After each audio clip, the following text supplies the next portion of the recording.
So my name is Dale, and I just want to talk to you a little bit about what art means to me.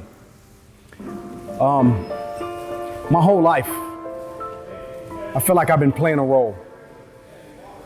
Starting from a little kid, I never really had a strong role model in the home or anybody that I could look up to. So from a very early age, I started to kind of like pretend with myself and with my life. And I can remember watching TV and building a character for myself going into my teens. So when I came to prison and I found out that there were programs like this, like Arts in Prison, and different things that allow you to express yourself in a different way, I was all on board. I was ready to do that because my whole life I had been playing a role, acting, so to say, in this game of life. So art to me, it's a love of mine, it's a passion of mine. It's actually not something that I do, it's something that I live. So if I could leave you with anything today or share something with you from the inside out, I want you to know that programs like this, inside of here, they matter. They matter to guys like me because when I'm up on this stage, when I'm in my costume, I'm not a prisoner anymore.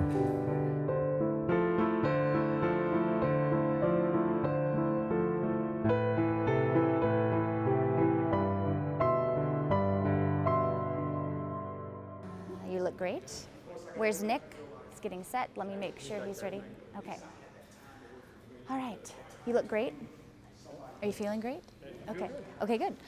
Theater is a process, and generally, when you participate in a professional theater production, you have this end goal. My goal has to be a bit different in Arts in Prison. The goal, we certainly want to make a good quality production, but we need to start focusing on how we are feeling as we're participating in theater. You're supposed to stick to the plan. You're supposed to come with us. Mom needed you. I needed you. You're my big brother. You bailed on me. Go back to that line, if you don't mind. I know we haven't worked this line before, but I always think it when we get to, you turn away when you say, Mom needed you. I want you to stay eye contact, Mom needed you, and turn away, take a bit of a beat before you say, I needed you. Okay. Because I think that's a big moment. It's kind of a confession. And I think that moment kind of surmises the entire point of that scene. Arts in Prison has been at Lansing Correctional Facility for almost 25 years now. The whole thing started with the East Hill Singers, a choir of men from the community and men at Lansing singing choral music.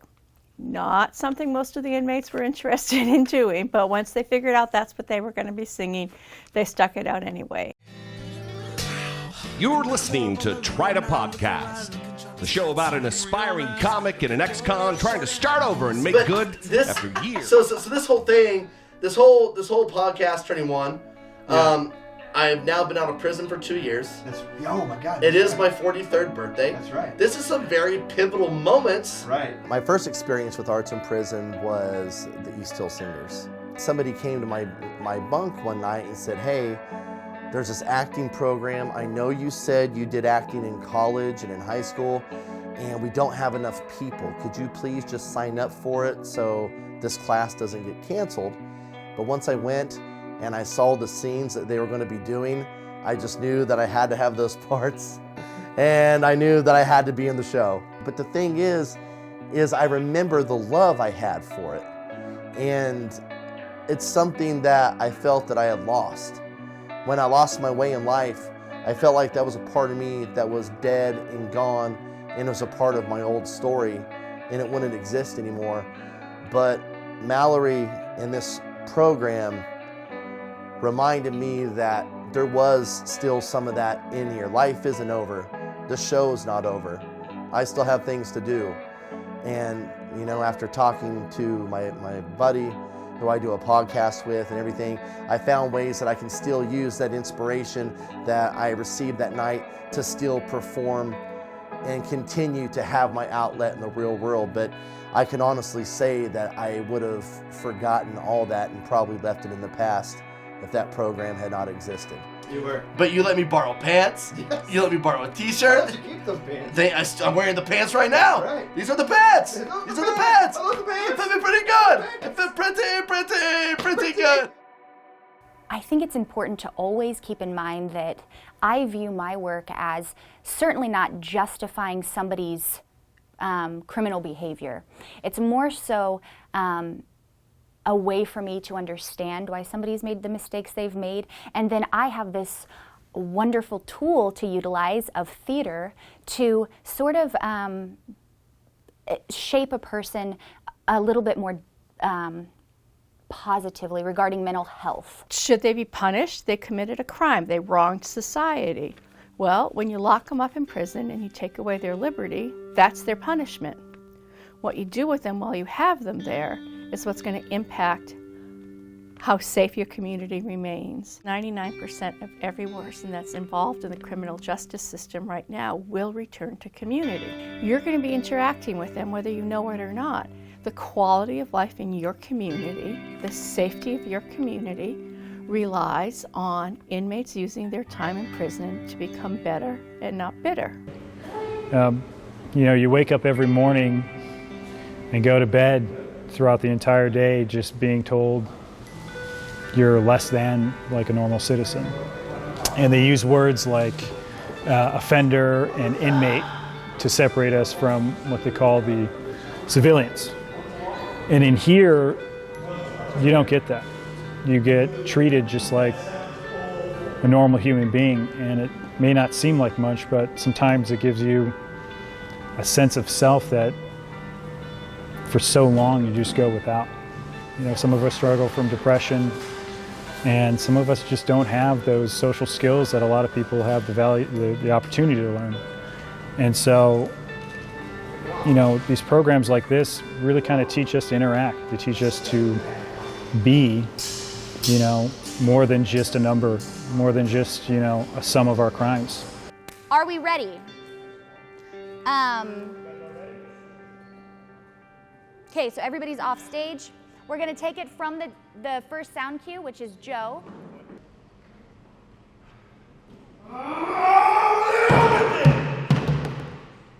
All right, Franco. What is it this time? How am I supposed to shave and cold water? It's your problem. You're in the field now. Where are you going to get hot water in the field? The guys got hot water.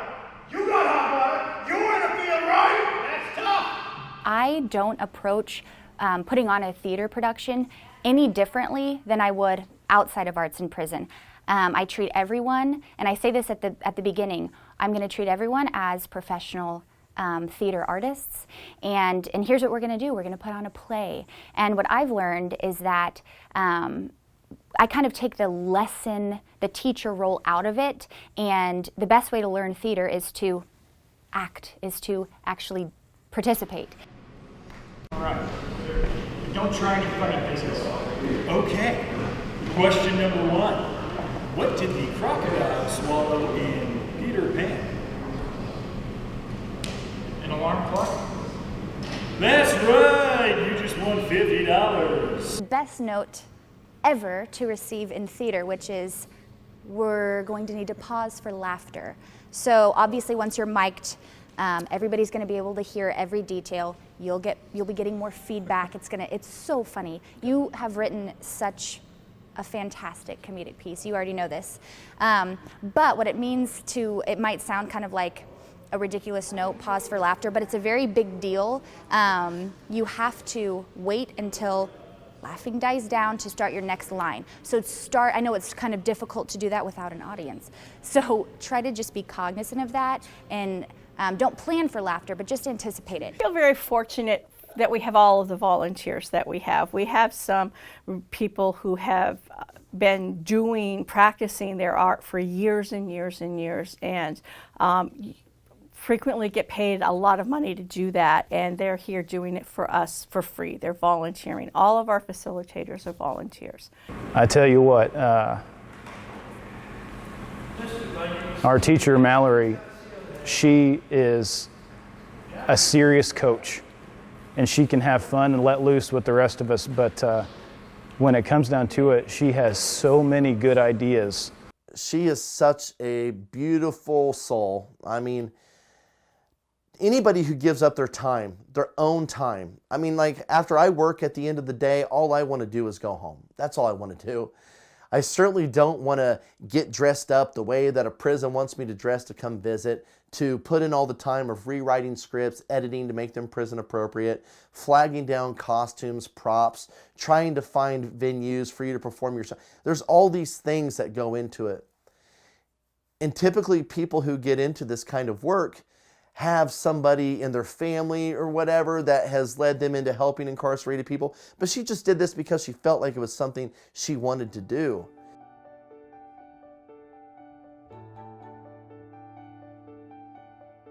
So I was raised with a completely absent father figure, 2 older sisters, and a single mother who was not necessarily equipped emotionally and mentally with the tools she needed to be the type of mother I think she really wanted to be. By the time I was in my last year and a half of high school, I was legally emancipated, and the 2 grounding forces that prevented me from potentially becoming an unfortunate statistic were my grandparents and the example set by my older sisters and my participation in theater. Good. I like this dress. Me too. Which one's that one? Which one is this? This one is for me, that one's for me. I know, but are you... The wings. You want the wings? All right. So does that mean you're a princess or a fairy? Actually, I'm a fairy penguin, and she's the boss fairy. She's the boss. Actually, I'm the boss fairy. I want my daughters to grow up watching their mother fight for something she believes is important.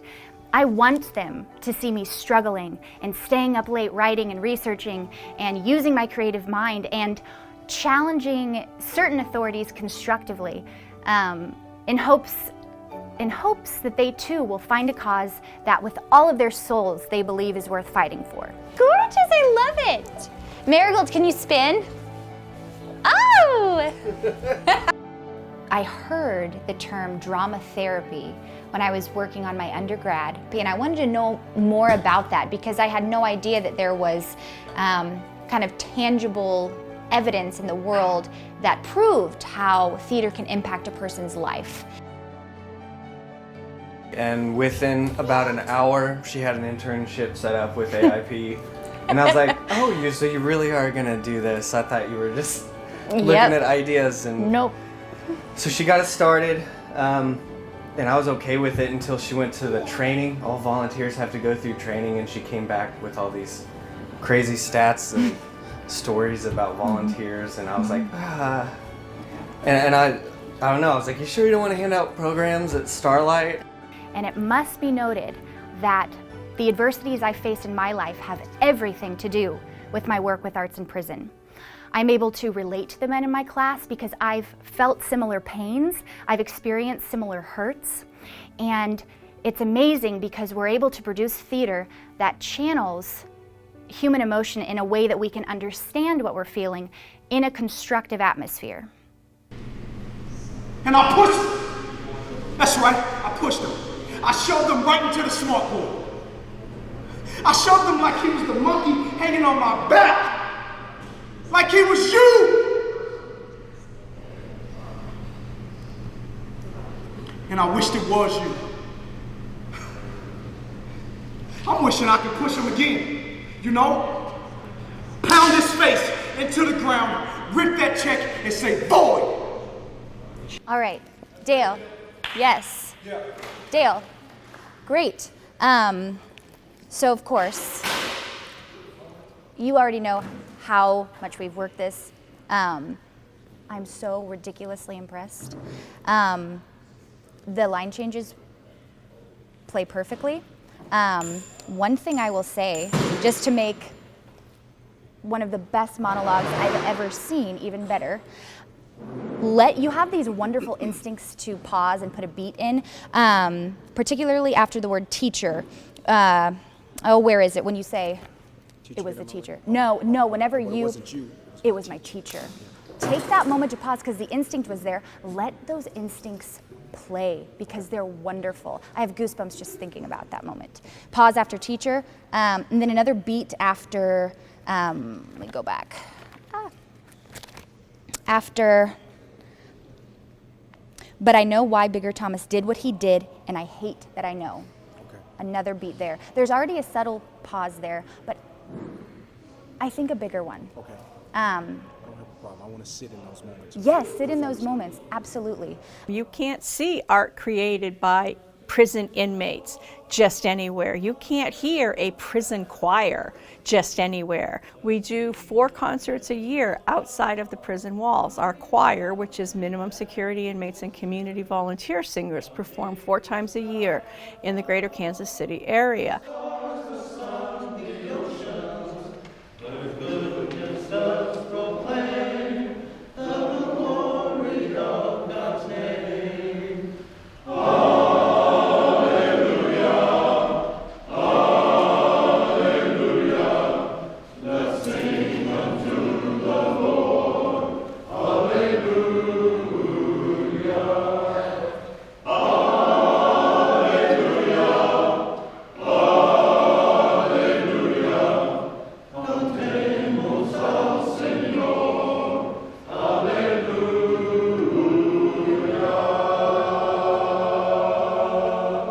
Every time we do a concert, we do an art exhibit, and we have products for sale, artwork that's created inside the prison. We create prints, we create note cards, different things that would be appealing. We do an exhibit every time we do a concert.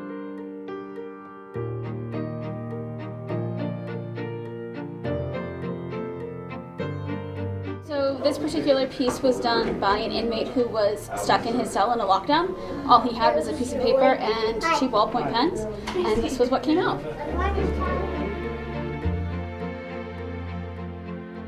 An issue, a conversation I have all the time with the fine artists that paint and draw.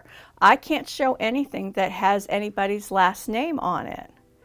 First names only, because you don't know who's going to walk into that gallery or that library and look at the artwork, and maybe that person offended against you or your cousin or your sister, and seeing that name is going to be very traumatic for you. Victims' rights are very, very important. I talk about it from the inmate's perspective because those are the people that I work with, but we're always mindful of the fact that this person has a victim. So there are rules in place to make sure that we don't do anything to offend or jeopardize a victim. And some of those things are, you can't come outside of prison if your victim has an issue with that. So you may be at the highest levels of privilege. You may have been coming to rehearsal all year long, but if your victim says, no, I don't want him to get to come out on a Sunday afternoon and sing a concert in a church. It's too upsetting to me to have that happen, and that person doesn't come out.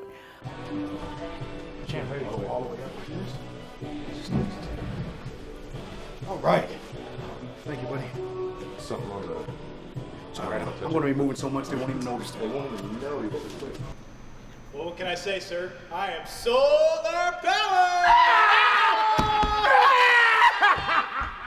Arts in Prison for me has been an escape. Being in theater, I've never been in theater before.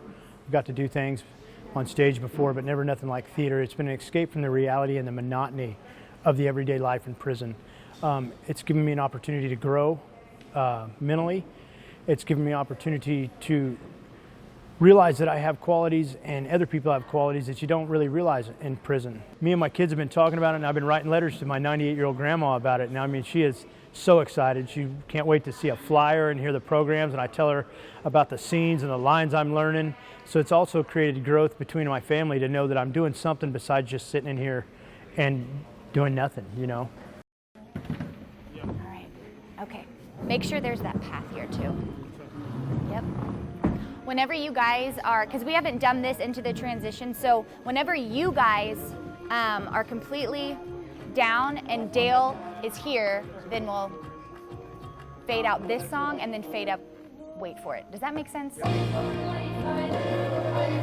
am the one thing in life I can control. I am a living in Paul, I am an original. I'm not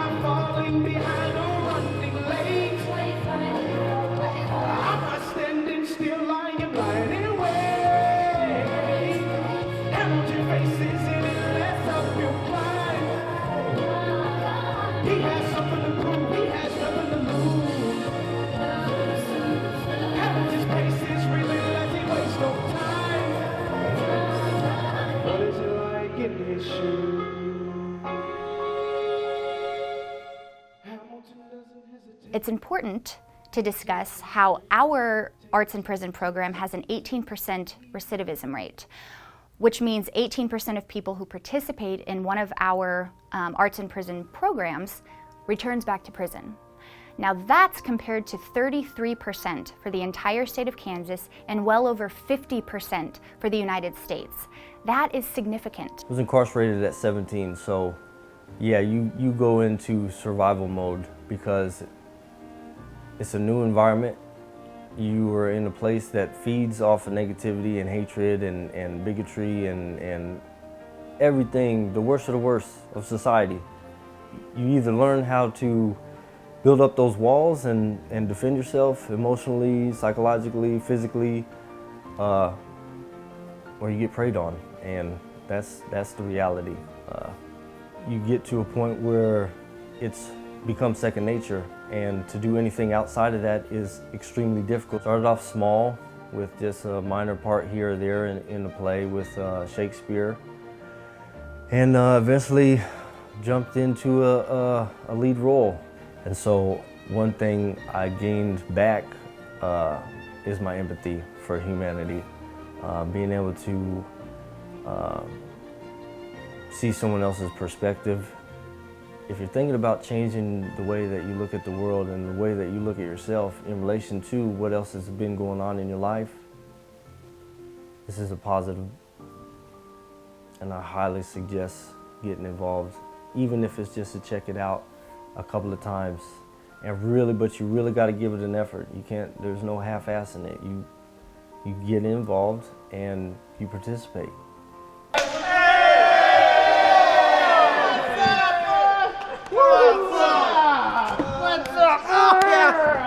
Got you a drink, buddy. Oh, thank you. Thanks, buddy. Oh, my goodness. I actually wrote a skit for our program, and it's called Inmate Homecoming, where I am a inmate that just got home from being in prison, which isn't too far off from me. And, you know, it comes off subtle that you're happy to see everybody, but then the prison part of you comes out because it's the day after you get home. So I'm looking forward to that with every part of me. But again, I know that it's going to take some time to get out of that. Whoa, whoa, whoa, whoa, whoa! What are you doing? Oh, throwing this in the trash. That chicken was delicious, but it was filling. You gotta be crazy. I can save that for a post-workout. So to see these new people learn theater, learn Shakespeare, learn Edgar Allan Poe, doing scenes from Cat on a Hot Tin Roof. You know, you got some Tennessee Williams now. They're being exposed to classic literature, and they are loving it, and they are taking it serious. When you see a man who did 20 years in prison, who was covered in prison tattoos, practicing Shakespeare in the shower, that's how you know you've broke through. I mean, these are things I've seen with my own eyes. I'm sort of in the early stages of creating with Arts in Prison, trying to collaborate with Arts in Prison to create sort of a venue, a theatrical venue off prison campus where men can have the opportunity to participate, continue participating in art once they leave. And I think that that part of the mission of Arts in Prison, of helping offenders regarding re-entry specifically, is something I'm really interested in and putting my 2 cents into. Art is an opportunity for a person to learn about themselves, to connect to parts of themselves that they forgot existed, to learn how to work with other people. Sharing an experience in art causes things to change. And if we don't want to be spending $260 million a year to keep people in prison, then we need to find ways to help them change. So why do we have to have arts in prison? We have to have arts in prison so we have fewer people